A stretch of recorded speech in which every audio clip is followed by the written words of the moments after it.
Well, we just want to make sure to know that the welcome mat is out, and we'd be interested in hearing your side. Do you have something to say? I do. Okay, good. Tell us your name.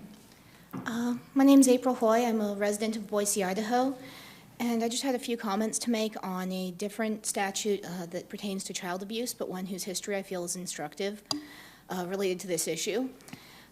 Anyone who's had occasion to look through Idaho code that relates to child abuse and neglect may have come across an unusual statute, Idaho Code 181506A, titled Ritualized Abuse of a Child. It's a very strange statute that contains passages prohibiting such strangely specific activities as involving children in animal sacrifice, drug use, or mutilating human bodies. The history of the statute is very interesting. Back in the late 80s and early 90s, there was a widespread conspiracy theory that held that Satanists across the U.S. were kidnapping children and coercing women into giving birth to children so that they could be sacrificed to the devil. No convincing evidence for this conspiracy theory was ever presented, but it was an idea that existed in the popular culture.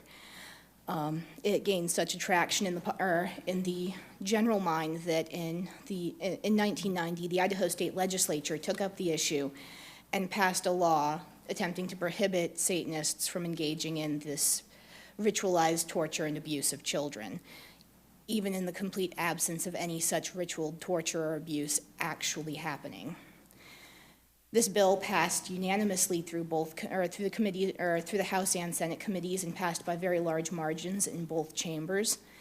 At the time, there was no wringing of hands over whether this violated anyone's religious liberty or whether it singled out the imagined Satanists in any sort of unfair manner.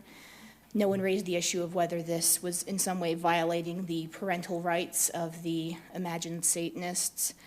People believed, most likely mistakenly, but believed that children were being grievously harmed, and the legislature tried to do something about it. If we can muster that much action and political decision to stop a problem that was never occurring, I really hope that we can do something for this very real problem right here in front of us. That was called the Satanic Panic. Satanic Panic. It was a nationwide scare that put some innocent people in prison. All right. I just might state, back at that time, there were numerous schools across the country that law enforcement was going to just because of that fact. And I had gone to several of them, and they brought up all those issues, but I have to agree with her at that one point. They never had one case that involved a child. They just said it was happening. But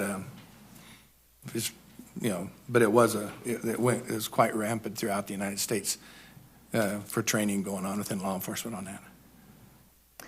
All right, well, we're coming past an hour now.